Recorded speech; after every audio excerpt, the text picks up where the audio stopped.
3 months passed after the battle. The Endless Dawn limped to the nearest station, held together by emergency repairs and pure stubbornness. Half the crew was wounded. 17 were dead. Captain Park would never fully use his right arm again, the black mark from the hollow's touch spreading like ink under his skin. Lieutenant Gi had burns on her hands that would scar forever.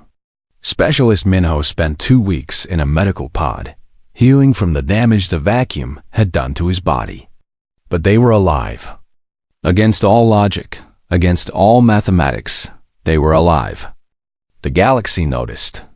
News of the battle spread across every communication network. Species that had never cared about humans suddenly wanted to know more. How had they survived? How had they hurt the Hollow? How had they done what no one else could do? And the biggest question of all, why had the Hollow retreated? Scouts were sent to the dying star. They found that the Hollow were gone. The breach between dimensions was still there, but the shadows had pulled back through it and had not returned. For the first time in recorded history, the Hollow had abandoned a hunting ground. The galaxy wanted answers. Vara was called before the Celestine High Council to give her report. She stood in the great hall of the Celestine homeworld, surrounded by beings who had lived for millions of years. They glowed with ancient light. They floated above the ground, no longer needing physical forms. They were as close to gods as any species had ever become. And they were afraid. Valra could see it in their eyes. The Hollow had been a legend, a story from the old times. Now they were real again. And the only species that had survived them was humanity. Observer Velra, the eldest council member, said, "You have watched the humans. You have fought beside them. Tell us what you learned." Velra thought for a long time before answering. She thought about Captain Park, singing while wounded, refusing to stop flying even when his arm was dying. She thought about Gi, laughing in the face of death because crying would not help. She thought about Mainho stepping into the vacuum of space because the ship needed to be saved. She thought about 17 dead crew members and the ones who survived crying for them. She thought about how the humans mourned their dead for exactly 2 minutes before getting back to work. Not because they did not care, but because the dead would have wanted them to keep fighting. "The humans are mortal," Velra said finally. "They know this.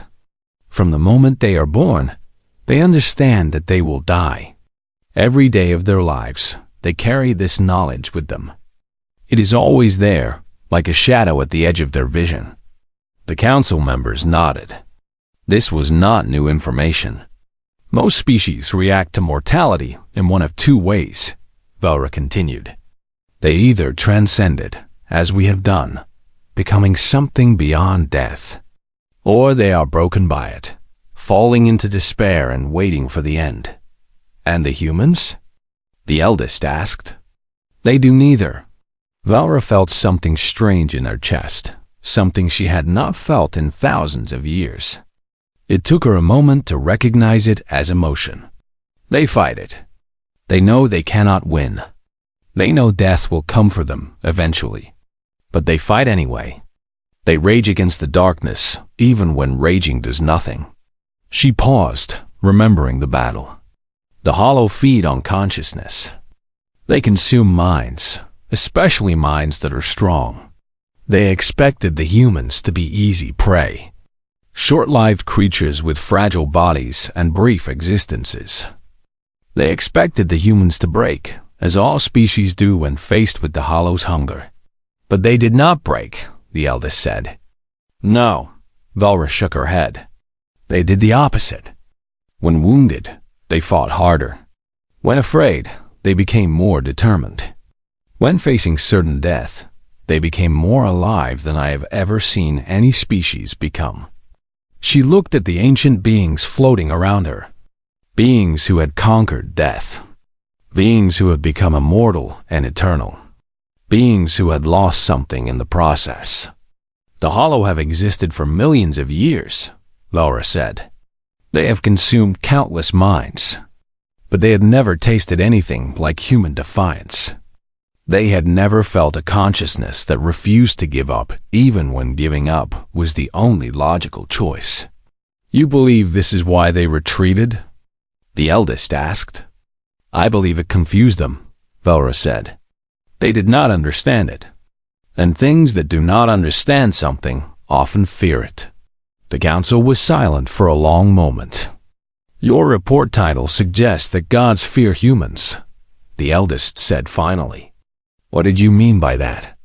Velra looked at him directly. At this being who had lived for millions of years.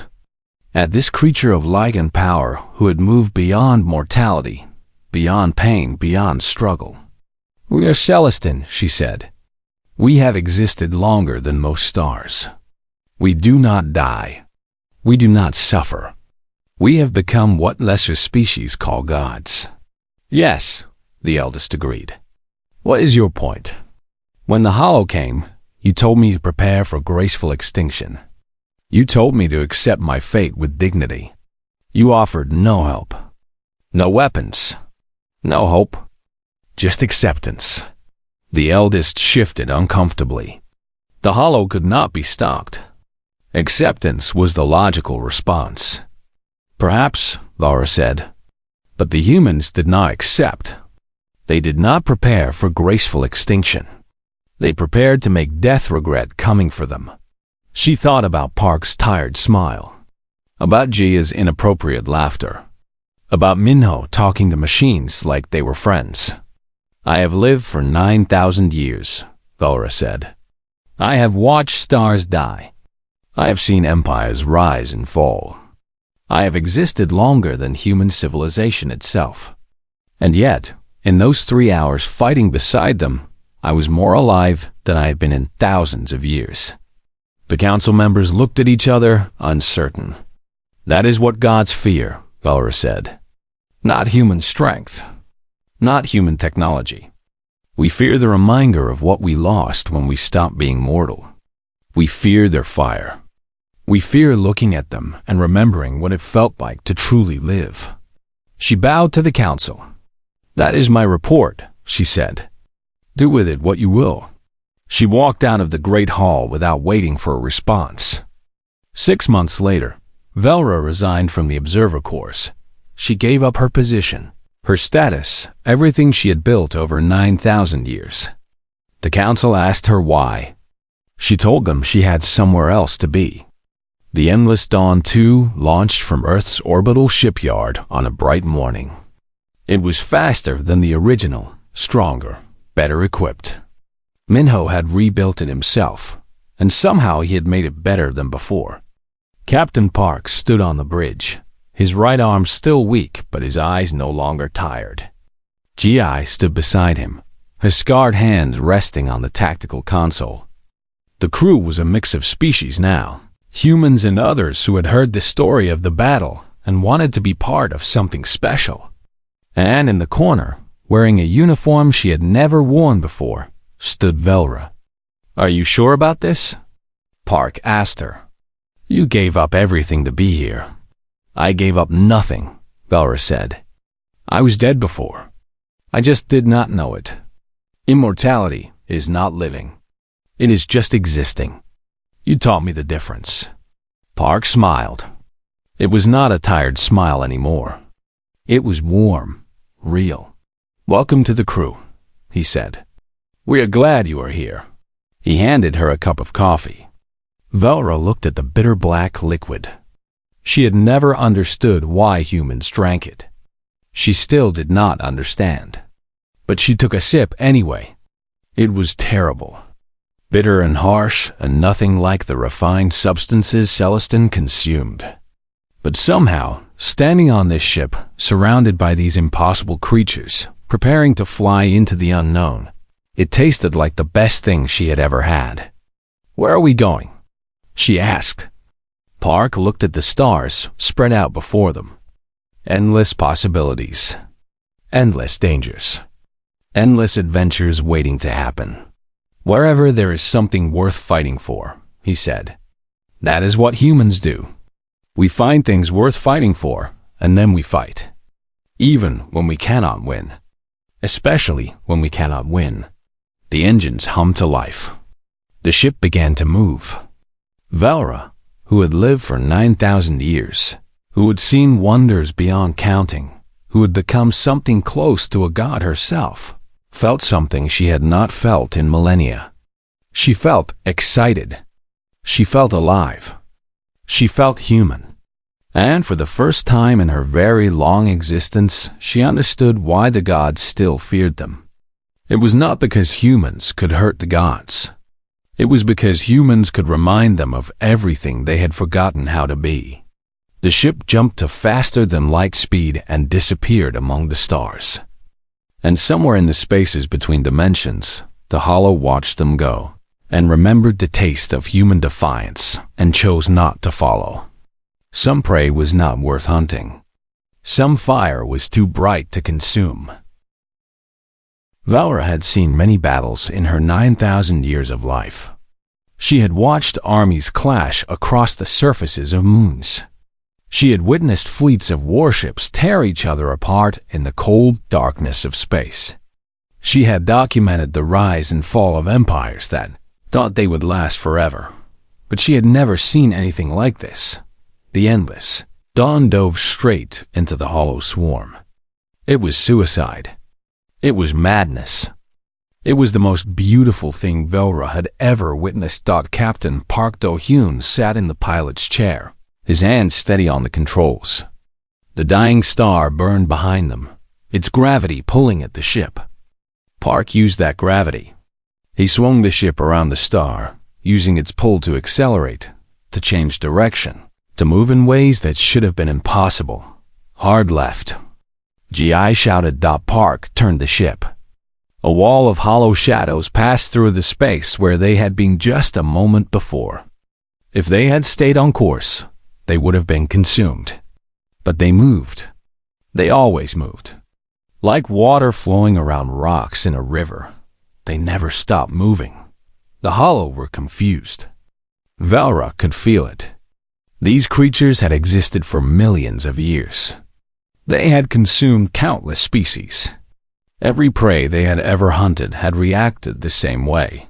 They ran, they hid, they accepted death. No one had ever attacked them.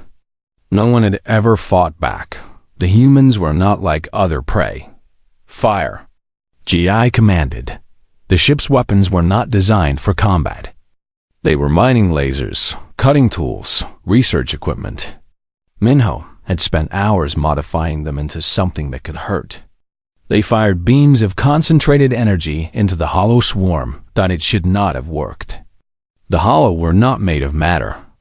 Energy weapons should have passed through them like light through glass. But Minho had done something clever. He had tuned the weapons to the same frequency as the consciousness broadcast. The lasers carried not just energy, but thought. They carried human emotion, anger, defiance, the refusal to give up. And the Hollow, who fed on consciousness, could not ignore something so strong. The shadows screamed.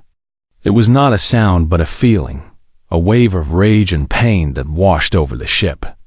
Some of the crew fell to their knees, holding their heads. But the humans kept fighting. It hurts them. GI laughed. It actually hurts them. Keep firing. Park shouted. Do not stop. The battle became chaos. The Hollow attacked from every direction. They passed through walls, through shields, through anything physical. They reached for the minds of the crew, trying to consume them. Velra felt one of them touch her consciousness. It was cold. So cold. Like falling into an ocean of darkness with no bottom. She felt herself starting to slip away, her thoughts scattering like leaves in the wind. Then a hand grabbed her arm. It was Menho, his face covered in sweat and engine grease. Stay with us, he shouted. Think of something happy. Think of something you love. Velra tried. She thought of her homeworld, of the silver forests where she had grown up 9,000 years ago. She thought of her first flight through space, the wonder of seeing stars up close. She thought of the small moments of beauty she had witnessed across the ages. The cold retreated. The hollow could not grip her mind when it was full of light. "It works," she gasped. "How did you know?" "I did not know," Minho admitted. "I guessed." Humans are good at guessing. The ship shook as another wave of hollow crashed against it. Warning alarms screamed. The shields were failing. The hull was starting to crack. "We have a breach on Deck 7. Someone shouted. "I will handle it." Minho ran toward the damaged area. Velra followed him. She did not know why. Something in her wanted to help. Something in her wanted to fight alongside these strange, impossible creatures. The breach was worse than she expected. A hole had been torn in the ship's side, and the vacuum of space was pulling everything out. Minho did not hesitate. He grabbed a welding tool and moved toward the hole. "The pressure will kill you," Velra shouted. "Then I will die fixing things." Minho shouted back. "That is not a bad way to go." He stepped into the breach. The vacuum tore at him, freezing his skin, pulling the air from his lungs. His blood began to boil where it touched the cold. But he kept working.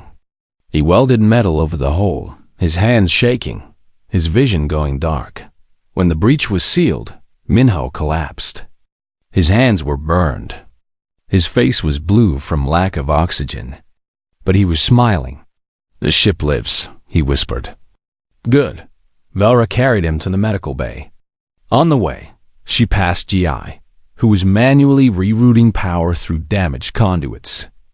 Electricity sparked around her fingers, burning her skin, but she did not stop. She passed crew members who were wounded, but still fighting. She saw a young ensign with a broken arm using his good hand to operate a console. She saw an old doctor treating patients while bleeding from a wound in her side. None of them stopped. None of them gave up. The battle lasted 3 hours. 3 hours of constant attack. 3 hours of impossible survival. 3 hours of humans doing things that should have killed them and somehow staying alive. Captain Park was wounded halfway through. A hollow tendril passed through the bridge and touched him, trying to consume his mind. It left a black mark on his shoulder, a wound that would never fully heal. But Park did not stop piloting. He continued to dodge, to weave, to keep the ship alive. And he was singing. Velra heard it through the chaos. A human song, old and simple, about never giving up. Park sang it quietly, under his breath, like a prayer. The words made no sense to Velra, but the meaning was clear. It was defiance. It was hope. It was the human refusal to accept defeat. When the last Allied ship finally escaped the system, Park let out a breath he seemed to have been holding for hours. "They are safe," he said. "They made it." "Captain, we need to retreat," GI said. Her voice was hoarse. Her face was burned. She looked like she had fought a war because she had. "We have done enough." Park nodded. "Get us out of here." The Endless Dawn turned and ran. They flew toward the edge of the system, engines screaming, hull barely holding together. The hollow followed them, but something was different now. The hollow were not attacking as hard as before. They were hanging back. They were hesitating. Velra could feel their confusion, their uncertainty. They had never encountered anything like this. They had never felt prey fight back so hard. And then, when the Endless Dawn reached the edge of the system and prepared to jump to safety, the hollow did something that no one expected. They stopped. They watched the ship escape. They watched it disappear into the safety of faster-than-light travel. And then they turned around and went back to the breach. The hollow, who had never retreated from anything in millions of years, let the humans go. Velra stared at the empty space where the shadows had been. Her ancient mind could not understand what she had just witnessed. The humans had done the impossible, and somehow, against all logic, against all mathematics, they had survived. The meeting room was small and crowded. 5 captains from 5 ships, plus their advisors, all squeezed into a space meant for 10 people. The air was thick with fear. Velra could smell it. She could taste it on her tongue. The Mektal captain was there, a creature with 4 arms and eyes that never stopped moving. Half of its hive mind was dead now, eaten by the hollow. The remaining half was barely holding together. Velra could see the pain in its movements, the way it twitched and jerked like something broken. The other captains were just as damaged. A young woman from the Seraph Collective, her silver skin pale with shock. An old Taurian male who had not spoken since watching his sister's ship go dark. A pair of twin commanders from the Velkari, holding each other's hands like children afraid of the dark. And then there was Captain Park Do-hyun sitting at the head of the table with his tired eyes and steady hands. "Thank you for coming," he said. "We came because there was nothing else to do," the Mektal captain said. "Not because we believe you can save us. The mathematics are clear. There's no escape." "I know the mathematics," Park said. "I've looked at them. You are right. If we try to run, the hollow will catch us. If we try to fight, our weapons will do nothing. If we try to hide, they will find us. Every option leads to death. Then why are we here?" The Seraph woman asked. Her voice was sharp with anger. "To listen to you admit we are doomed?" "No," Park leaned forward. "We are here because I have a plan. It will probably not work. It will probably get us killed. But it is better than sitting here and waiting to die." The room went quiet. Everyone stared at him. "What plan?" the old Taurian asked. It was the first time he had spoken in hours. Park looked at Lieutenant Yoon-ji, who was standing in the corner with her arms crossed. She stepped forward, a strange smile on her face. It was not a happy smile. It was the smile of someone who had accepted something terrible. "The hollow hunk consciousness," Ji said. "They are drawn to minds. The stronger the mind, the more they want to eat it. That is why they came here. So many species gathered in one place. So many minds." It was like ringing a dinner bell. "We know this," the Mektal captain said. "What is your point?" "My point is that human minds are different." Ji tapped her head. "We feel everything. Every emotion. Every fear. Every hope. Our minds are loud. Very loud. Compared to most species, we are like a fire in a dark room. The hollow cannot ignore us." "That sounds like a disadvantage," the Seraph woman said. "It is," Ji agreed. "Unless we use it on purpose." She pressed a button and a hologram appeared above the table. It showed the dying star, the 5 remaining ships, and the hollow swarm between them and the edge of the system. "Here is what we are going to do," Ji said. "The endless dawn will fly directly at the hollow. We will make ourselves as loud as possible. We will use our reactor to broadcast our consciousness across space. Every thought, every feeling, every fear and hope and dream. We will become impossible to ignore." "You will become bait," Velra said. "Yes," Ji nodded. "While the hollow focus on us, the other ships run. You fly to the edge of the system, you jump to safety, and you survive. And you?" The Valkyrie twins asked together. Ji shrugged. "We fight. We run. We do everything we can to stay alive for as long as possible. We give you time. You will die," the Mektal captain said. "Probably." Ji smiled that terrible smile again. "But probably is not definitely. Humans are hard to kill. We are stubborn. We do not know when to give up." The room was silent again. Velra looked at the human captain. Park's face was calm. He had already accepted this. He had already made peace with dying so that others could live. "This is insane," the Seraph woman said. "Yes," Park agreed. But sanity has not helped us so far. Maybe insanity will. You cannot ask your crew to do this, the old Turian said. You cannot ask them to sacrifice themselves. I did not ask them. Park stood up and walked to the window. Outside, the dying star burned red, and the shadows of the hollow drifted closer. I told them my plan. I told them they could leave if they wanted. Every one of them chose to stay. Every one of them. Specialist Kan Minho entered the room, his hands covered in grease from the engine room. He looked excited, almost happy, which seemed wrong given the situation. It is ready, he said. The modifications are done. I turned our reactor into the loudest psychic scream in the galaxy. When we activate it, every hollow in this system will feel us. They will not be able to look away. You modified your reactor? The Mechtal captain said. That is extremely dangerous. You could destroy your ship. I know, Minho said cheerfully. But the ship will probably be destroyed anyway. So why not make it useful? The other captains looked at each other. They did not understand these humans. They did not understand how someone could smile while planning their own death. They did not understand this strange courage that seemed to grow stronger when the situation grew worse. You are truly going to do this, the Seraph woman said. Yes, Park said. And you are going to run. You are going to survive. You are going to tell the galaxy what happened here. That is how stories continue.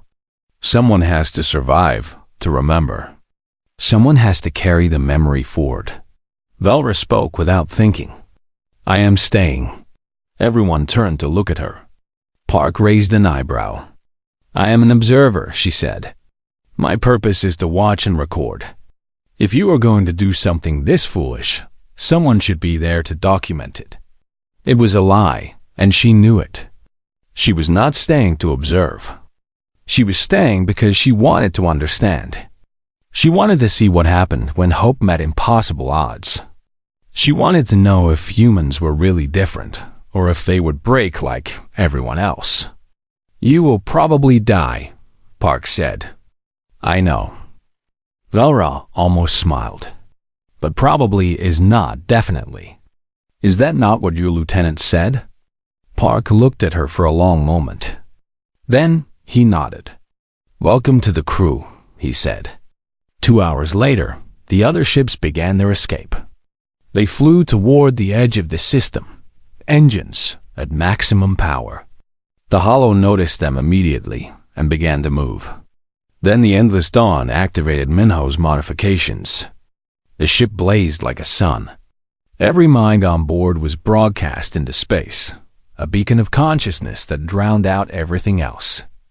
Every thought, every feeling, every moment of fear and hope and love and anger, all of it screaming into the void. The Hollow stopped chasing the other ships. They turned toward the Endless Dawn instead. And the battle began. The alarm came at midnight, ship time. Velra was in her quarters, writing another report about human behavior, when the sound cut through the silence. It was not a normal alarm.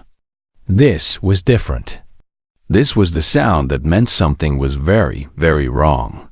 She moved quickly to the bridge. Captain Park was already there, standing in front of the main screen. His face was pale. Velra had never seen him look afraid before. But now, looking at the screen, she understood why dot space was tearing open. There was no other way to describe it. The darkness of space was splitting apart, like cloth being ripped by invisible hands. Through the tear, something was coming. Not light, not matter. Something else. Something wrong. What is that? Gi asked. Her voice was steady, but her hands were shaking. Velra felt her ancient heart stop. She knew what this was. She had read about it in records so old that most species had forgotten they existed. She had thought it was a legend, a story told to frighten young Celestine. The Hollow, she whispered. Everyone on the bridge turned to look at her. The what? Park asked. The hollow. Valra's voice was barely a sound. They are not a species. They are an absence. They come from the spaces between dimensions. They feed on consciousness, on minds, on the will to exist. We thought they were extinct. They have not been seen for 10,000 years. The tier in space grew larger. Through it, shapes began to emerge. They were not solid. They were like shadows given form, like darkness that had learned to move. They had no eyes, but Velra could feel them looking. She could feel them hungry. How do we fight them? Gi asked. You do not, Velra said. You cannot. They are not made of matter. Weapons do not hurt them. Shields do not stop them. They simply consume you. They eat your mind and leave your body empty. Alive, but not alive. A shell with nothing inside. The bridge was silent. On the screen, more hollow emerged from the tier. There were hundreds of them. Thousands. They spread across space like a dark cloud. Moving toward the ship's dot, there were 17 ships around the dying star. Research vessels from 9 different species. Scientists. Explorers. None of them were warships. None of them were ready for this. The first ship to try to run was the Thandorian cruiser. It was one of the fastest ships in the fleet. The Thandorians thought they could escape before the hollow reached them. They were wrong. Velra watched as the shadow creatures surrounded the cruiser. They did not attack it. They simply passed through it, like smoke through air. For a moment, nothing happened. Then the ship went dark. Every light, every engine, every sign of life simply stopped. Later, rescue teams would find the crew still sitting at their stations. Their eyes were open. Their hearts were beating. But there was nothing behind those eyes anymore. Their minds were gone, eaten. The hollow had left only empty bodies behind. God save us, someone whispered. More ships tried to run. More ships went dark. The Mektal Collective, a hive mind species connected through thought, tried to communicate with the hollow. They believed they could negotiate. They believed they could find common ground. They lost half their hive mind in seconds. The survivors screamed across every communication channel, a sound of pure pain that Velra would never forget. They had felt their brothers and sisters being eaten from the inside. They had felt them disappear, one by one. Within 3 hours, 12 ships were gone. 5 remained, huddled together near the dying star, waiting for the end. Velra contacted the Celestin High Council. She told them what was happening. She asked for help. The response came quickly. We grieve for you, Velra. Prepare yourself for graceful extinction. The hollow cannot be stopped. Accept your fate with dignity. That was all. No rescue. No weapons. No hope. Just acceptance of death. Velra closed her eyes. 9,000 years of life, and this was how it would end. Eaten by shadows in the darkness of space. She began to prepare herself. She began to let go. Then Captain Park did something unexpected. He stood up from his chair and walked to the communication panel. He opened a channel to every remaining ship. This is Captain Park Do-hyun of the Endless Dawn, he said. His voice was calm, steady, like he was announcing dinner plans, not facing extinction. I am calling a meeting of all surviving captains. We need to talk. The other captains responded with confusion. What was there to talk about? The mathematics were clear. The hollow could not be stopped. Running was impossible. Fighting was impossible. There was nothing to discuss. Come to my ship, Park said. 1 hour. We will find a way. There is no way, the Mektal captain said. We have calculated every option. There is no survival, only acceptance. Park smiled. It was a small smile, tired but somehow warm. Mathematics is not why we fight, he said. Hope is, and humans do not give up hope. Not ever. Not until the very last breath leaves our bodies. Now come to my ship. We have work to do." He closed the channel. Velra stared at him. "You are insane," she said. "Hope is not a strategy. Hope does not stop the hollow." "Maybe not," Park agreed. "But despair definitely does not stop them either. So I choose hope. I choose to try. And if I'm going to die, I would rather die trying than die accepting." He walked off the bridge to prepare for the meeting. Velra stayed behind, confused and amazed. She had lived for 9,000 years. She had seen countless species face extinction. They all reacted the same way. They accepted it. They gave up. They prepared for the end with dignity and grace. But not humans. Humans did something else. Something strange. Something that made no logical sense. They hoped. Velra did not understand it. She did not understand how such a short-lived, fragile species could hold on to hope when everything said hope was pointless. But she wanted to understand. She wanted to see what would happen next. For the first time in thousands of years, Velra felt something she had forgotten existed. Curiosity. She followed the captain to the meeting room. Velra had lived for 9,000 years. She had seen stars explode. She had watched entire species rise from nothing and then turn to dust. She had floated through the empty spaces between galaxies where no light had ever touched.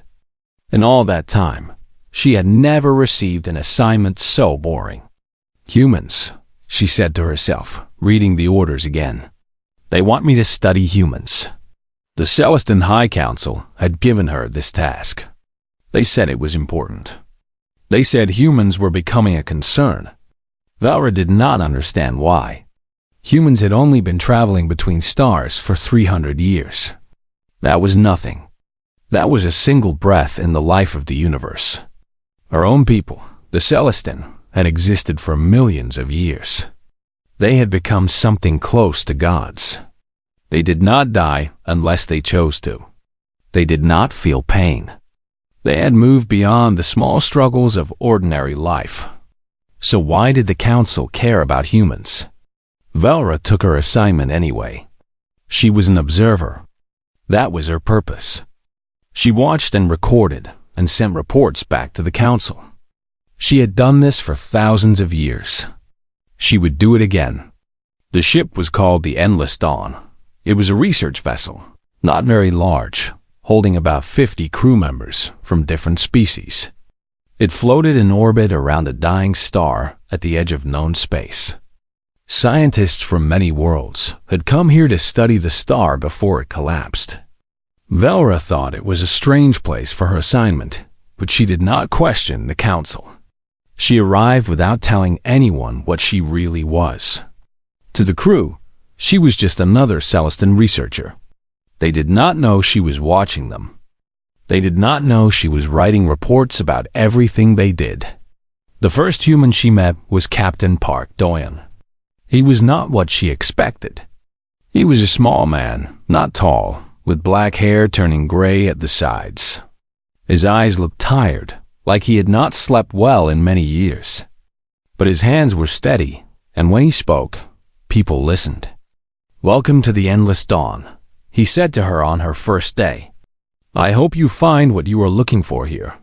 Velra studied him carefully. His body was so fragile. She could see the blood moving under his skin. She could hear his heart beating.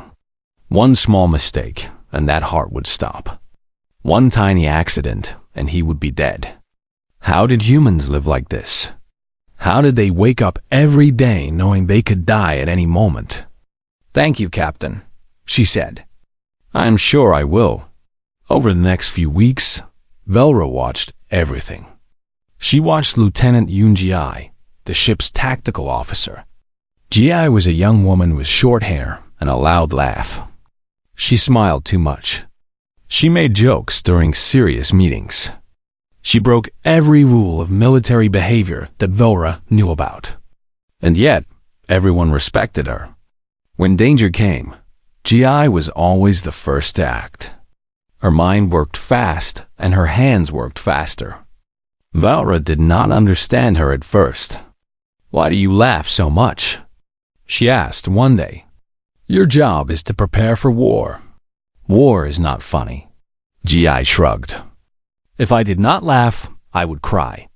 And crying does not help anyone. So I laugh instead." This made no sense to Velra. She wrote it down anyway. She also watched Specialist Kang Minho, the ship's engineer. Minho was barely 25 years old, which was almost nothing for a human lifespan. He spent most of his time in the engine room, covered in grease and talking to the machines. "Come on," he would say to the reactor. "Just a little more power. You can do it. I believe in you." "The machine cannot hear you," Velra told him once. Minho looked at her with surprise. "Of course it can. Everything listens if you talk to it the right way. You just have to be patient." Velra wrote this down too. She labeled it as irrational behavior. She watched how the humans lived their daily lives. They slept for 8 hours every night, which seemed like a waste of time. They ate food together, even when they were not hungry, just because they enjoyed sitting with each other. They drank a bitter black liquid called coffee that seemed to have no nutritional value at all. When Velra asked why they drank it, they said it helped them wake up. But they were already awake. It made no sense. The strangest thing was how they spent their free time. They told each other stories. Not true stories, not records of things that had happened, but made up stories about things that never existed. They called this entertainment. They would sit together for hours, talking about people who were not real, events that never happened, worlds that did not exist. "Why do you do this?" Velra asked Captain Park one evening. He was reading a book, an old one made of paper. He looked up at her with those tired eyes. "Do what?" "Tell stories that are not true." "What is the purpose?" Park thought about this for a moment. Then he smiled, just a small smile, barely visible. "Because true stories end," he said. "Made-up stories can go on forever. They give us something to hope for, something to believe in, even when everything else is gone." Velra did not understand this answer. She wrote it down anyway. In her first report to the council, she wrote many things. She wrote about human bodies and how weak they were. She wrote about their short lives and their need for sleep. She wrote about coffee and stories and laughter that did not match the situation. At the end of the report, she wrote her conclusion. Humans appear unremarkable. They are fragile, emotional, and inefficient. Their technology is primitive compared to elder races. Their lifespans are too short to gain real wisdom. I do not understand why the Council considers them important. Their inclusion in galactic affairs remains a mystery to me. She sent the report and continued her observation. She had no idea what was coming. She had no idea that in just a few days, everything she believed about humans would be proven wrong. She had no idea that she would soon witness something that would change her forever. But the universe has a way of teaching lessons to those who think they know everything. And Velra's lesson was about to begin.